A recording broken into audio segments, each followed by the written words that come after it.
this session is going to be a real challenge because two of our speakers will be speaking in Hindi and one of our speaker will be speaking in English.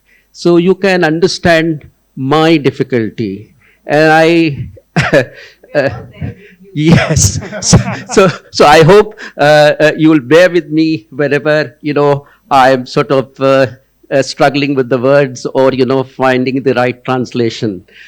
So let's start. And what is very interesting and fascinating about Andrew, I mean, in the very, candid manner, he talks about his early childhood and association with the reading habit.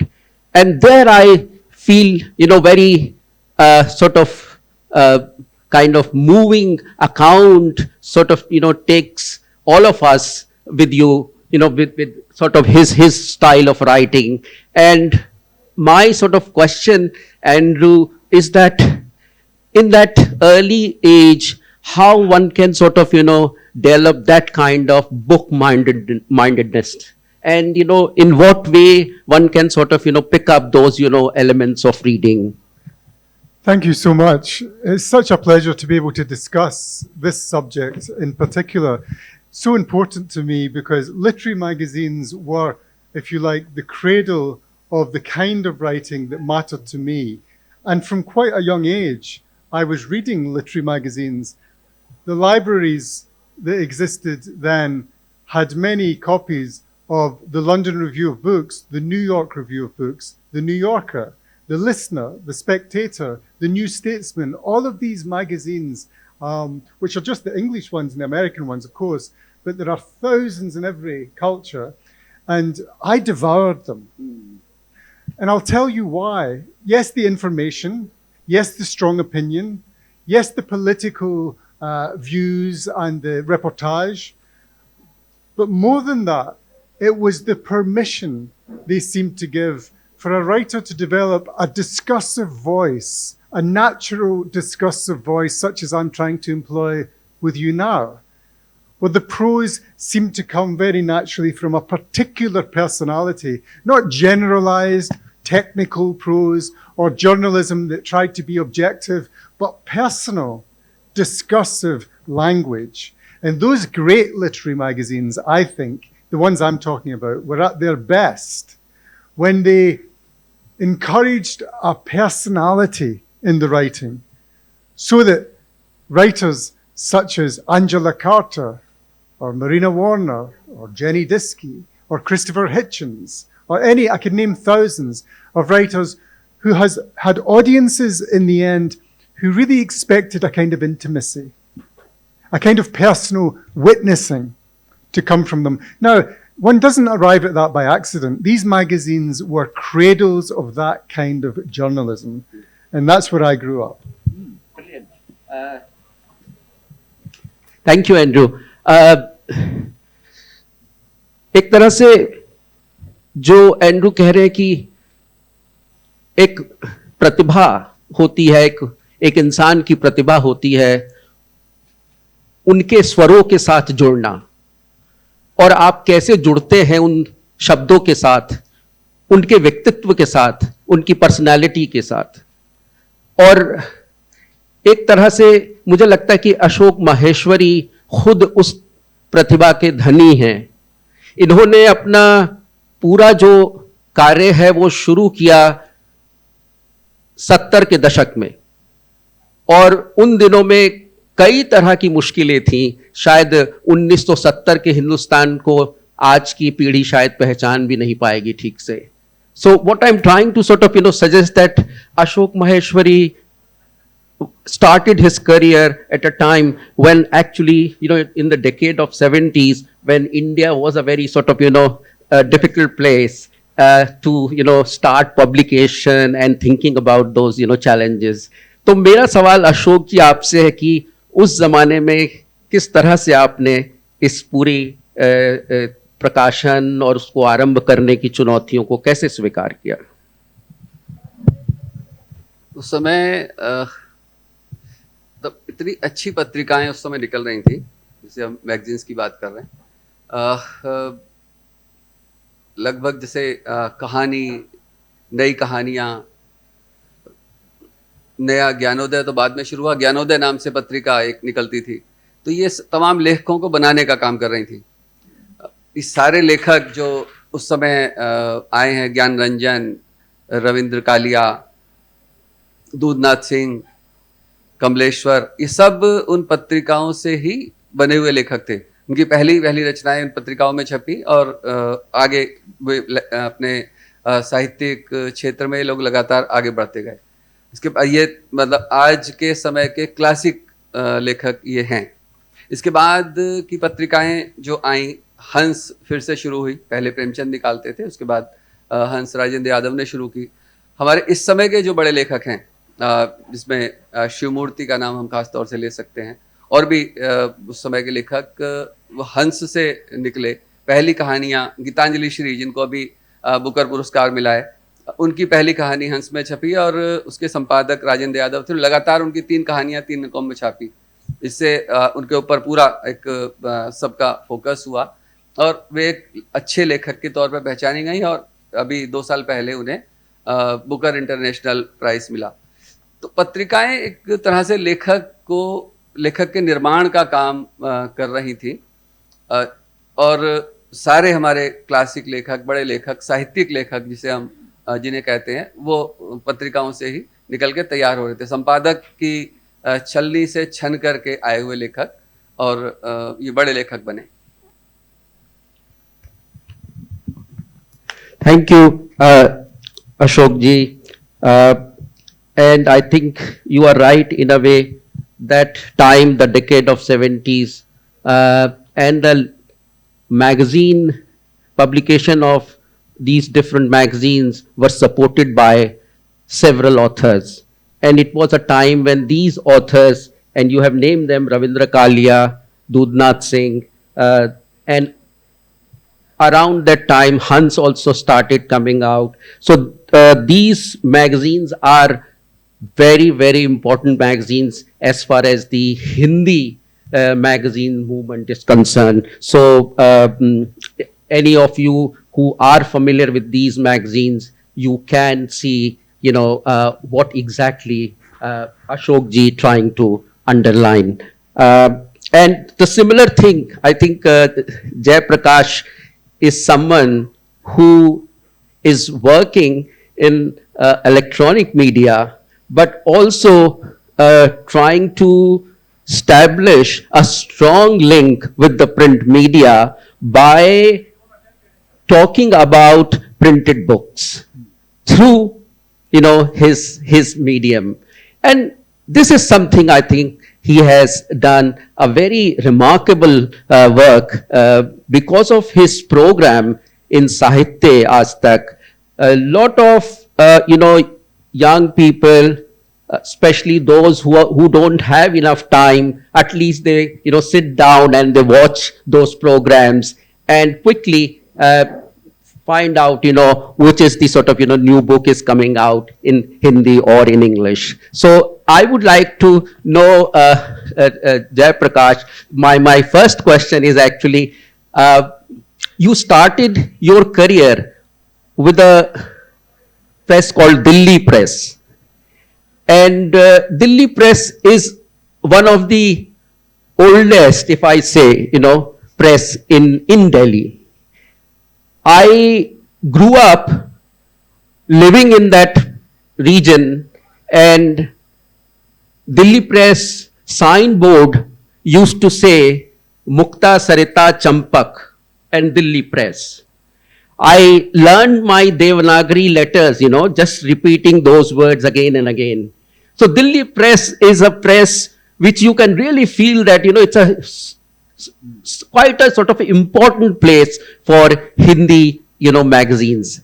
And I would like to ask Jay Prakash ji, how, did you sort of start your career there, and what kind of sort of, learning sort of curves you learned there? तो आप बताइए अपने धन्यवाद ऐश्वर्य। दरअसल हमारा जो विषय है पहले मैं उस पे कुछ बात करूंगा। हमारे जो दो बड़े साथियों ने इस मंच के साहित्यिक पत्रिकाओं के प्रभाव की बात की। दरअसल जब हम हिंदी साहित्य की बात करते हैं या हिंदी साहित्य के लेखकों की बात करते हैं, जिनकी तरफ अशोक जी ने इशारा किया, तो हिंदी साहित्य साहित्यिक पत्रिकाओं के बिना बनता ही नहीं। मुंशी प्रेमचंद और महावीर प्रसाद द्विवेदी जी, सरस्वती पत्रिका निकली और सरस्वती पत्रिका ने हिंदी की तमाम लेखकों को और कहानियों को और उपन्यासों को स्थान दिया, जन्म दिया। जो हिंदी की सबसे, उसने कहा था चंद्रधर शर्मा गुलेरी की कहानी, पहली बार द्विवेदी जी ने उसको प्रकाशित किया था। तो जो भारतीय साहित्यिक पत्रिकाओं की जो भूमिका है साहित्यकारों की निर्मिति में और हिंदी साहित्य को बनाने में, वह बहुत महत्वपूर्ण है। आपने जहाँ तक दिल्ली प्रेस की बात की, तो चूंकि हम पत्रिकाओं पे, मेरे करियर से ज़्यादा महत्वपूर्ण ये है कि पत्रिकाओं का क्या महत्व किसी लेखक के बनने में है या उसके पाठक के बनने में। मैं दो घटनाएं बताऊंगा। दिल्ली प्रेस के संस्थापक का देहांत जब हुआ मिस्टर विश्वनाथ का, तो हमने इस बात की कोशिश की कि देखें इनके बारे में कुछ कहाँ कहाँ मिलता है। तो वीएस नायपॉल की एक किताब थी, India a million mutinies now, उसमें एक 32 पन्नों का चैप्टर दिल्ली प्रेस पर था और उसमें नायपॉल ने लिखा था कि वो मुंबई में घूम रहे थे और एक पत्रिका उनको दिखी, वुमेन सीरा, और उन्होंने उसको पलटना शुरू किया। तो देखना चाहते थे कि ऐसा कौन सा पब्लिशर है जो भारत में ये बताने की कोशिश कर रहा है कि स्त्रियों को साड़ी कैसे पहननी चाहिए, बिंदी कैसे लगानी चाहिए, क्या करना चाहिए। और फिर वो आए दिल्ली प्रेस और वहाँ उनकी मुलाकात हुई और कैसे 1939 में वह संस्थान शुरू हुआ, इस पर बातचीत करने की कोशिश की।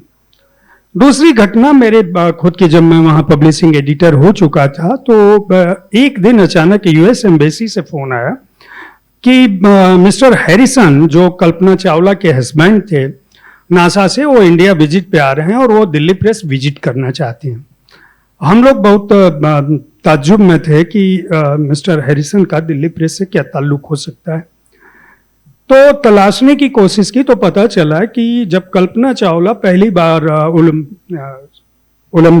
स्पेस के लिए चुनी गई, शटल्स, ओलंपिया शायद नाम, अगर मैं कोलंबिया नाम है या ओलंपिया, मैं भूल रहा हूँ, तो उन्होंने ये चिट्ठी लिखी दिल्ली प्रेस के एडिटर को कि मैं स्पेस के लिए चुन ली गई हूँ बतौर एस्ट्रोनॉट, और मैं बचपन में जब पढ़ रही थी 6ठी 7वीं में, तो मेरा जो हॉकर आता था तो मैं बहुत कीन होके इंतजार करती थी चंपक मैगजीन का, और वो मैगजीन में पढ़ती थी। वहाँ मेरा एक पात्र था चीकू, और वो मुझे बहुत इंस्पायर करता था। जो जंगल के जो जानवर हैं वो बात करते हैं एक दूसरे से, वो मुझे इंस्पिरेशन था और उसने वो प्रेरणा दी कि मैं आज एस्ट्रोनॉट हूँ, तो मैं चाहती हूँ कि मैं कोई मेमोरी लेके जाऊं, और नासा की ये गाइडलाइंस है, आप ये भेज सकते हैं। तो वो टी शर्ट लेके गई थी, उन्होंने वहाँ पे फोटो भी आई थी और नासा के पास वो फोटोग्राफ थी। तो जब उनका देहांत हो गया तो उनके हस्बैंड उनकी मेमोरी में, जो उनके टेबल में नासा की केबिन में था, वो वापस करना चाहते थे कि जिनका है वो सामान, मेमोरी, वो ले। मैं ये बताना चाहता हूँ कि कल्पना चावला की निर्मित हो या विश्वनाथ जी की पत्रिका हो, वीएस नायपॉल का लेखन हो, या प्रेमचंद जी की हो, महावीर प्रसाद द्विवेदी की हो, या चंद्रधर शर्मा गुलेरी की बात हो, साहित्यिक पत्रिकाओं ने लेखकों के साथ साथ एक विशाल पाठक वर्ग को और हर व्यक्ति की निर्मिति में कहीं ना कहीं योगदान दिया है। हम अपने कल्पना का ताना बाना उन पत्रिकाओं से बुनते हैं। Thank you, Jayaprakash. I think in a way, Jayaprakash has very beautifully explained that how Delhi Press magazine Champak inspired Kalpana Chawla, who was an astronaut, and when she actually joined NASA and going for on a mission, she had requested the Delhi press to give some photograph so that she can sort of take that photograph with her. So that kind of memory, and Jayaprakash also talk about other Indian authors. But the central point what Jayaprakash is trying to give us is that actually these magazines are not just producing writers, but they are also producing a big readership. And that is, I think, a very important point. And there I want to come back to Andrew that as far as the reading or the readership is concerned, England is a very diverse place now.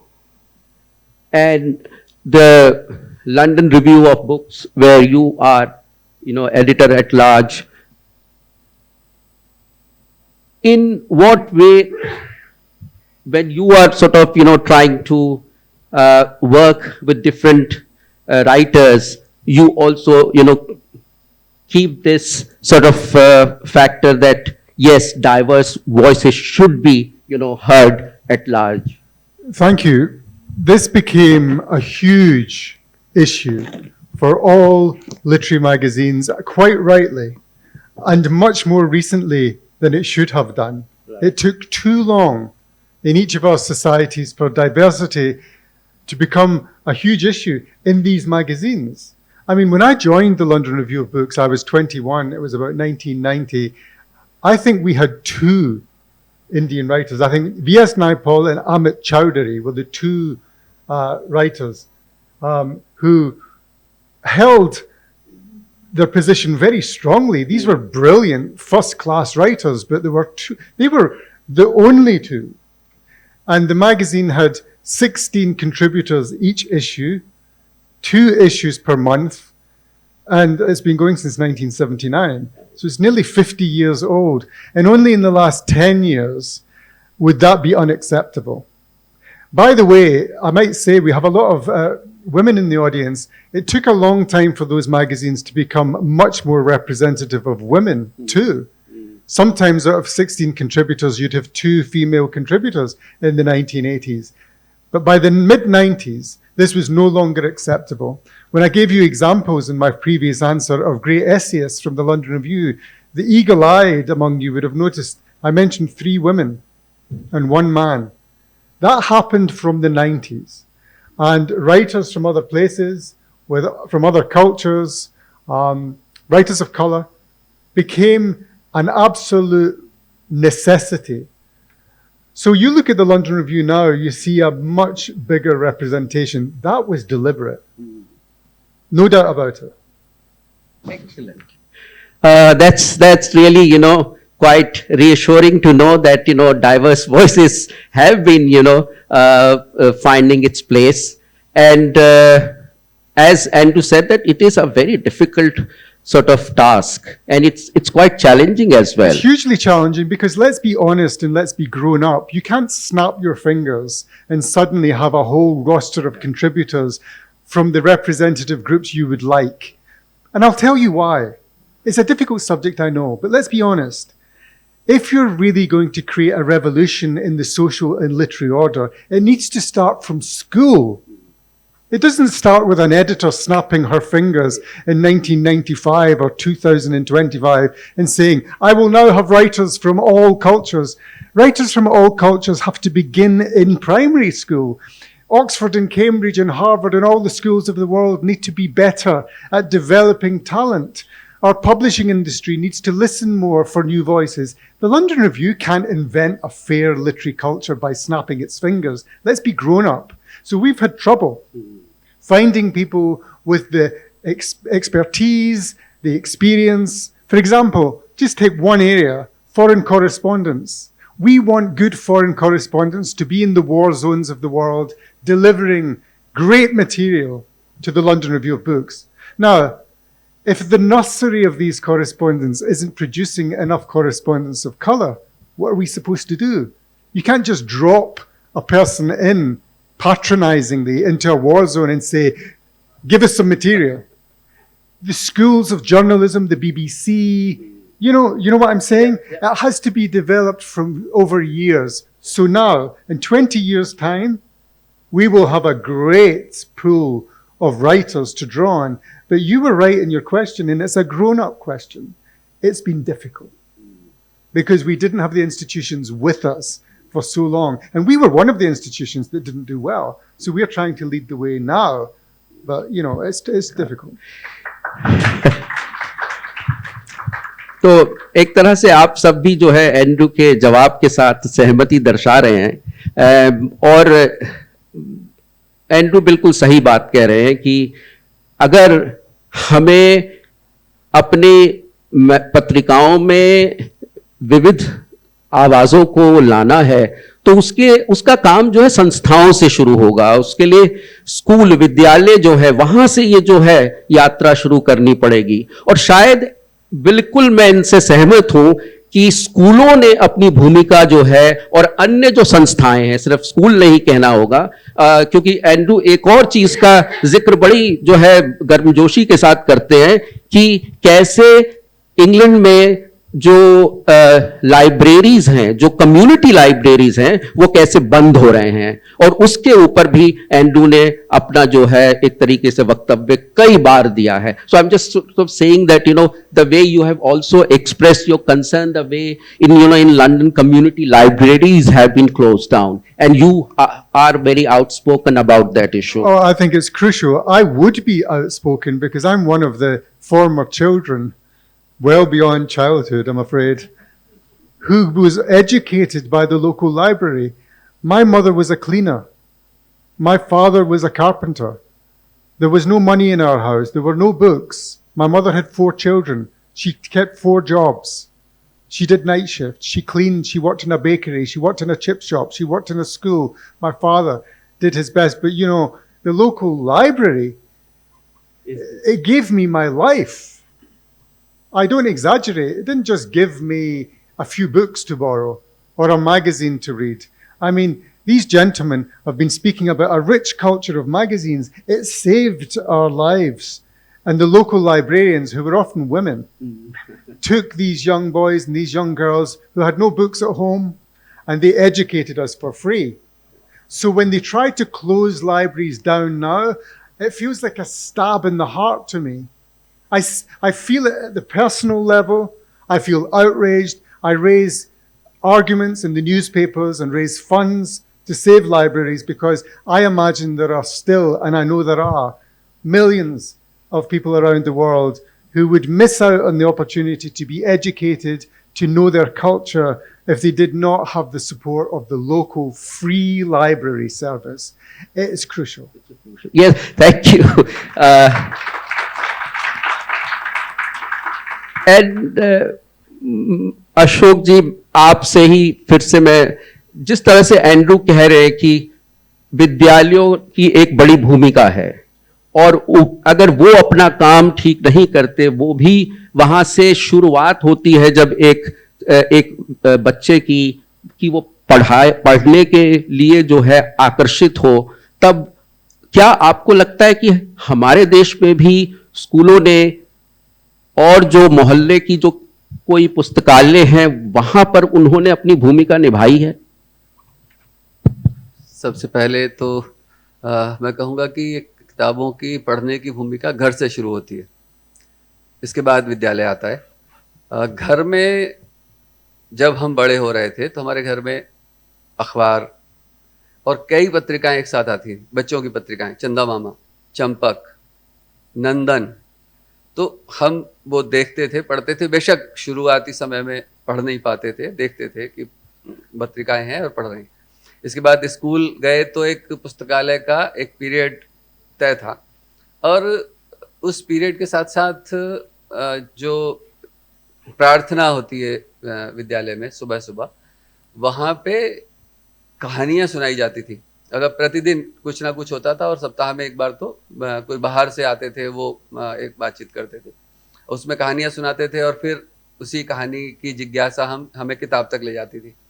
तो school के पुस्तकालय का बड़ा महत्व था, और इस पुस्तकालय में एक घंटा बिताना और किताब साथ में लेके जाना, फिर वो हर हफ्ते वापस करनी है, पढ़नी है, वो सब एक क्रम चलता था। ये तो है ही। एंड्रयूज की बात में मैं एक बात और जोड़ना चाहूँगा कि जैसे इन्होंने कम्युनिटी पुस्तकालय की बात की, वो बिल्कुल ठीक है। इंग्लैंड में भी, अमेरिका में भी वो धीरे धीरे ख़त्म हो रहा है। हमारे यहाँ पुस्तकालय बन रहे हैं, अभी पुस्तकालय बढ़ रहे हैं और खूब मतलब पैसा दिया जा रहा है कि पुस्तकालय बनने हैं, गांव-गांव में पुस्तकालय बनने की प्रक्रिया चल रही है। लेकिन इसमें देखने की बात यह है कि उसमें कैसी किताबें जा रही हैं, कौन सी किताबें जा रही हैं। इसको थोड़ा सा समझने की मुझे लगता है बहुत ज़्यादा ज़रूरत है कि वहाँ पे कौन सी किताबें जानी चाहिए और कौन सी जा रही हैं। जो बंद होने वाली जो बात कह रहे हैं, मतलब पुस्तकालय बंद होना तो हमारे यहाँ शुरू मतलब खुलना शुरू हो रहा है। जो पुराने पुस्तकालय थे, बड़े साहित्यिक पुराने पुस्तकालय, वो ख़त्म हो रहे हैं पैसे के अभाव में और नए बन रहे हैं। जो दुखद बात है इसके साथ में जुड़ी हुई कि दुकानें किताबों की ख़त्म हो रही हैं। 70-80 में और कुछ 90 तक भी हर शहर में, हर छोटे छोटे शहर में किताबों की दुकानें थीं।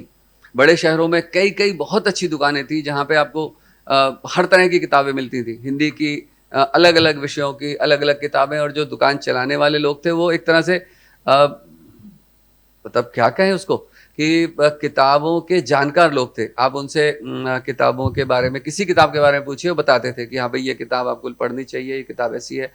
और जानकारी के साथ साथ एक किताबों से प्रेम उनका था, और पढ़ने वाले जो नए लोग थे उनके साथ उनका एक लगाव था। वो उत्साह के साथ खुशी से उन्हें बताते थे, और कई बार तो किताबें ऐसे भी दे देते थे। मतलब मुझे याद है कि भाई ले जाओ, पैसे नहीं है तो ले जाओ, बाद में दे देना। तो ये चीज़ें थी जो अब धीरे धीरे ख़त्म हो रही हैं। और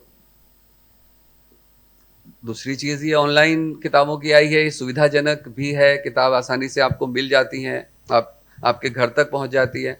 लेकिन जो चुनाव की सुविधा, किताब को देखने की बात जो होती थी कि आप किताब उठा के देखिए और हजारों किताबों में से अपनी पसंद की किताब चुनिए, वो वहाँ नहीं है। वहाँ तो आपको एक विशेष तरीके से विशेष तरह की किताबों पे जाना है और देखना है। किताबों के महसूस करने वाली बात शायद आप लोगों में से भी बहुत सारे लोग महसूस करते होंगे कि दुकानें नहीं हैं और हम किताब जाके वहाँ कैसे देखें, और रास्ता भी शायद आप लोग ही निकालेंगे, किस तरह से निकलेगा, होगा कुछ ना कुछ तो जरूर। So in India, actually we are not, dealing with two different languages. We are actually dealing with two completely, different social context. And that is why, obviously, it's a, added difficulty. In India, as Ashok ji said, that actually reading begins at home first. And how, parents are sort of, giving you books and it's, start reading there. Whereas I think in England, the situation is slightly different.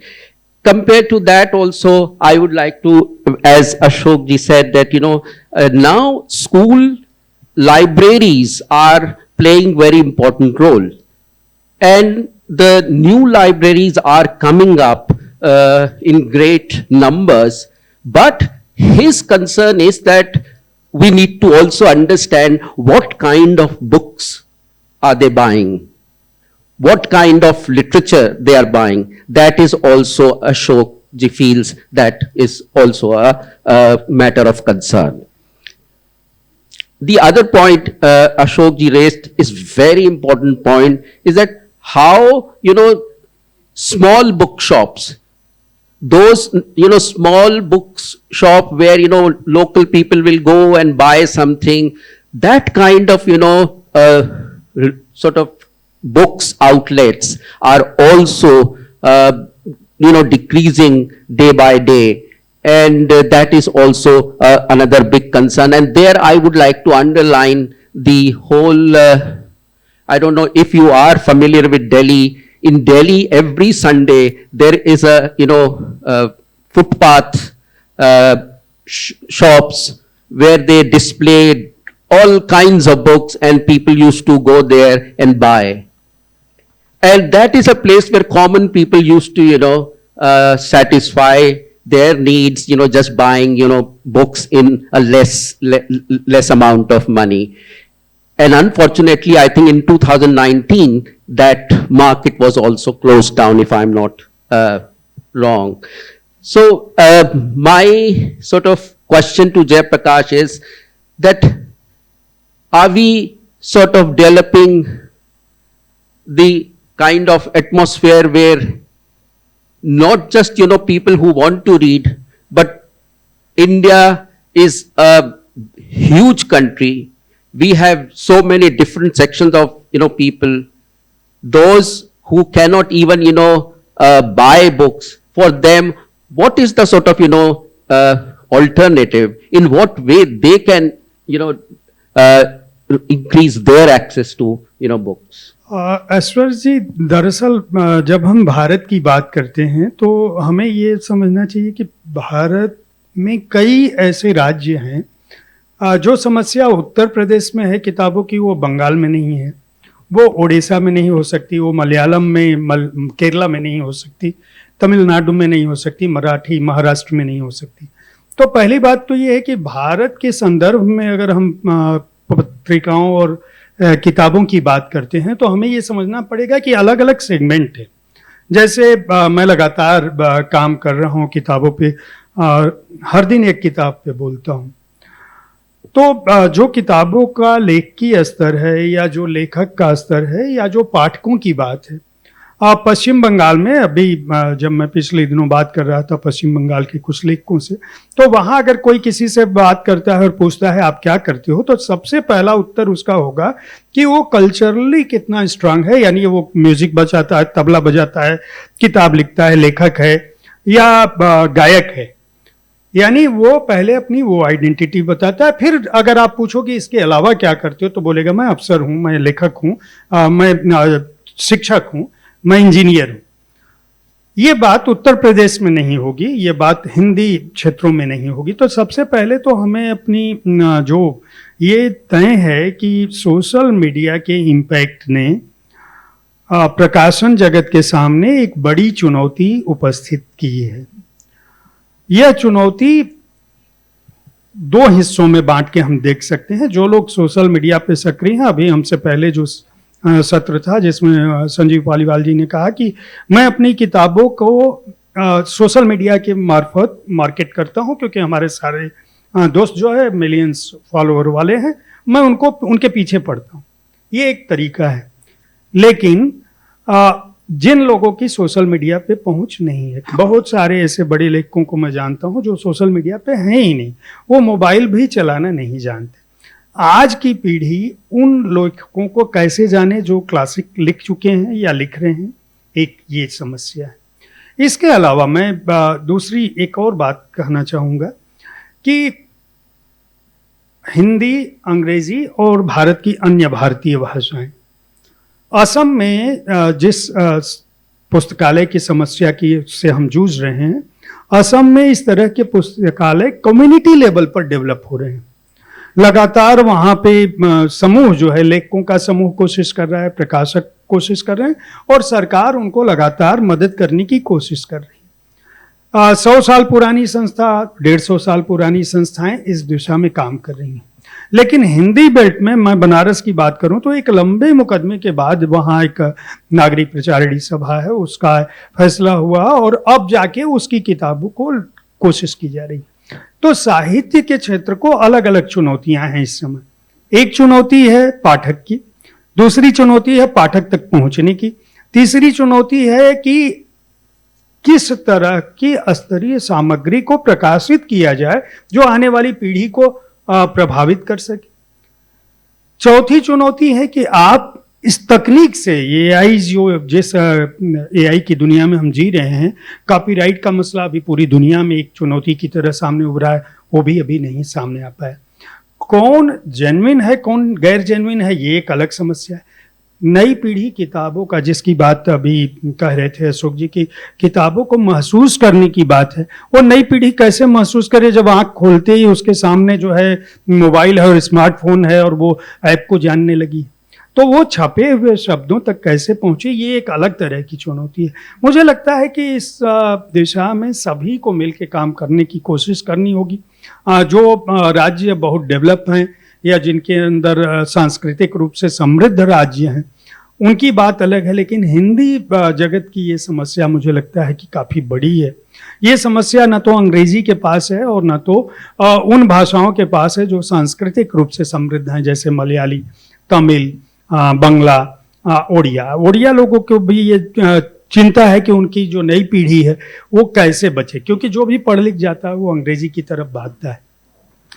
एक और मजेदार बात बताऊं, मैं अपने साहित्य तक पे करता हूं, मैं बराबर इस बात को कहता हूं, अंग्रेजी का बड़े से बड़ा लेखक हमें अप्रोच करता है कि मैं उसके कार्यक्रम को हिंदी में भले ही कर रहा हूं मैं कहूं, क्यों? क्योंकि अंग्रेजी के लेखक को लगता है कि वह एक नई फील्ड में पहुंच रहा है, नए पाठकों तक पहुंचने की कोशिश कर रहा है।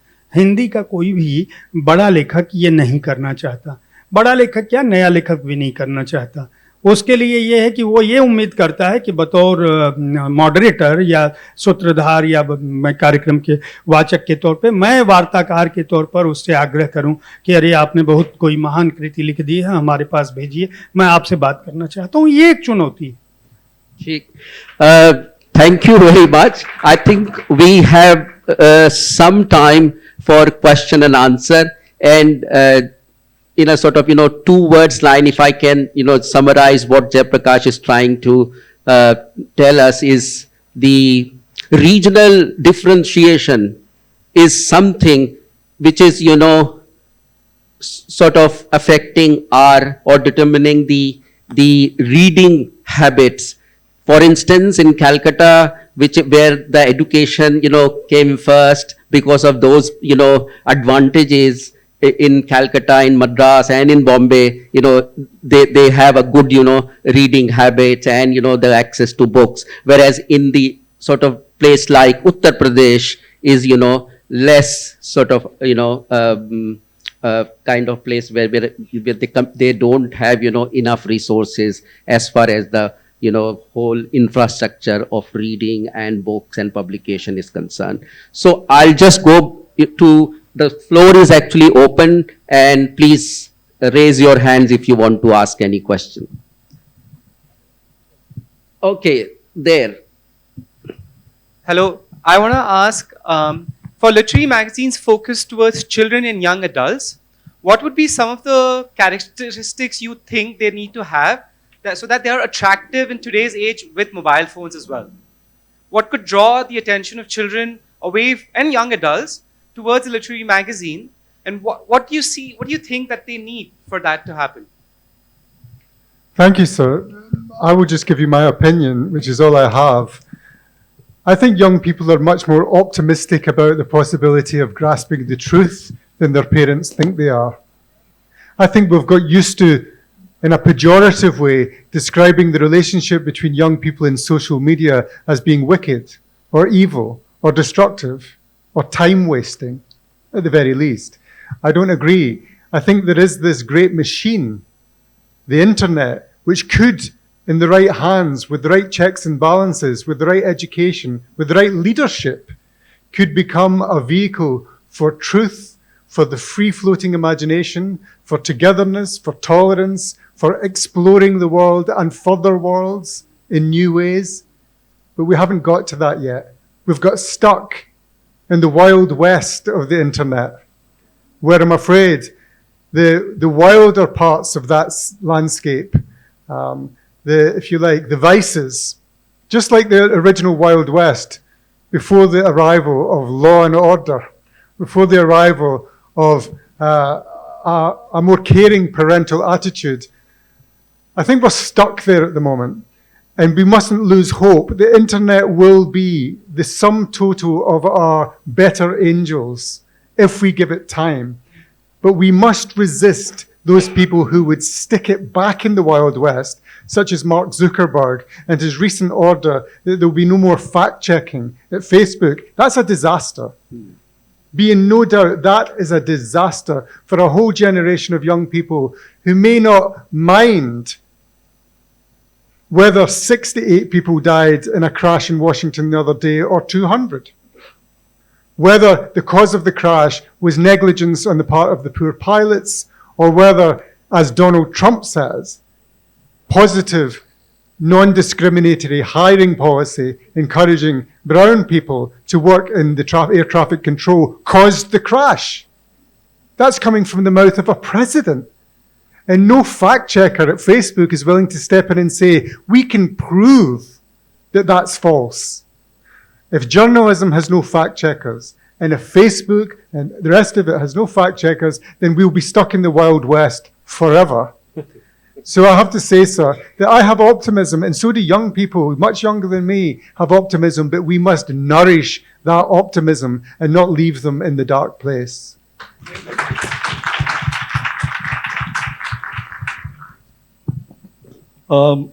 Thank you for a lovely, lovely session. I mean, I'm fortunate that I could understand both languages fluently, but it might have been difficult for, say, Andrew. I was particularly touched, Andrew, hearing the story of your background, from where you came from, and then look at the story. But I have a different question for my fellow Indian panelist about politicization of language, hegemony of language. Often, I write in English, even though I translate from Bangla, Urdu, and Hindi.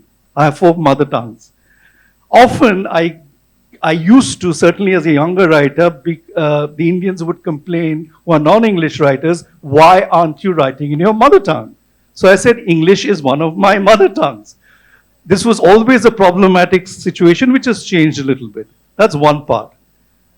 In India, the politicization of language is such that the Hindi language is actually trying to erase a lot of languages that exist in India, unfortunately, because the powers to be operate through that particular lingua franca. I was just wondering, and literature has been affected by this, political literature has been affected by this, because I know certainly in poetry, the poetry that was written during the protest If you time. could ask your question So what is briefly. the solution to the Hindi dominance that is kind of taking the language situation in the right wing space? Well, I think your question is related to the language issue, and it's not directly related to the magazine, culture we are talking about. So I think for the time being, we would like to drop this question. Yes, my Ashok ji wants to say something. मुझे लगता है कि हिंदी ऐसा बार बार कहा जाता है कि Hindi dominate कर रही है, लेकिन ऐसा कहीं नहीं है कि हिंदी डोमिनेट कर रही है। आप ये देखिए कि जितनी किताबें हिंदी में दूसरी भारतीय भाषाओं से अनुवाद होकर छपती हैं, क्या उतनी हिंदी की किताबें दूसरी भाषाओं में अनुवाद होकर छपती हैं? तो हिंदी तो सबको साथ में लेके चलने वाली भाषा है।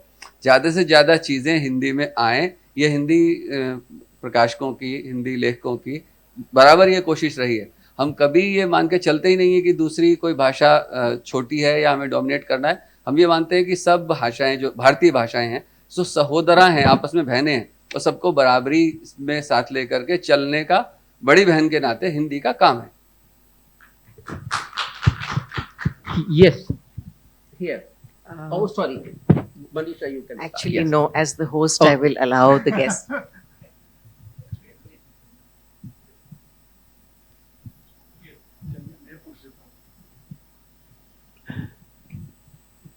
Sir, is there any qualitative difference between being an author through magazines and being an author directly?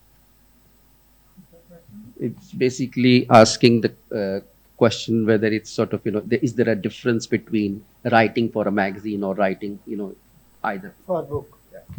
I have to say that I often say to students, if you try to write well, you'll try to write everything well. You don't dress down to write for magazines. I don't dress down to write a postcard, to tell you the truth. If I wrote you a postcard, I'd put everything I've got into it. I'd try to make it funny, original, observant, make the tone correct for the occasion. If you write well, you will write everything well. If you can. You might fail, but you don't set out to fail. These literary magazines keep very high standards, and so they should. They're great, as our title says, they're a writer's nursery.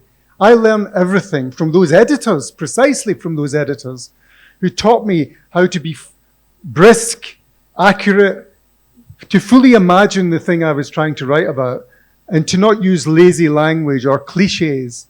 But I have to tell you, sir, I've now come through decades of that training, and if I wrote you a postcard today, I would bring the same editing and the same imagination to bear. And I'd like to say that is what writing is. You don't dress down. You know, you try to maintain the standard at all times. Okay, before I close down the session, I'm just giving this, mic to Manisha. Manisha, you can ask your question quickly. Actually, I'd just like to end on a note of hope. It's amazing how we set out to talk about literary magazines, but we meandered into so many related and equally relevant topics. I think the idea of literary magazines as a writer's nursery takes into account that the readers are first nurtured by literary magazines, the writers are first nurtured by literary magazines, never mind the language, so long as we are all able to create more readers and writers. Mark Zuckerberg can try his best, but I think we have something going for us, so long as we can read and think. Just wanted to make that point. Thank you so Thank much. you. At this optimistic note, we should end the session. Thank you. Thank you very much.